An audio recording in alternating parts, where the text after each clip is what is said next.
Hi, I'm Rillahan and you're watching Prenatal Foundations. Today we're going to explore Warrior One. So come to the middle of your mat, step your right foot forward and out towards the edge of the right side of your mat, and then step that left foot back a good few feet and have the left toes pointed up towards the left corner of your mat. And then give a gentle bend into the right knee. Thinking about pulling this right hip back as you point this left hip forward.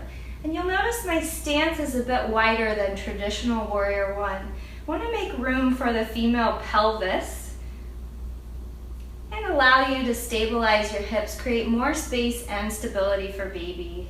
And then here you can always just bring your hands to touch in front of heart center. You can reach them straight up above you.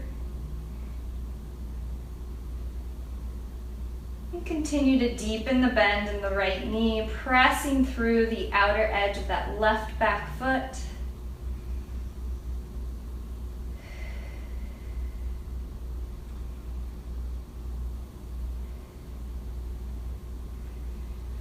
And again, you can come to Tadasana and switch to the other side. So again, not needing that heel to heel alignment in this pose, instead making more space and more stability for baby. Now you have a few options there. Next time you're practicing, make sure you find what feels good for you, and we'll see you next time.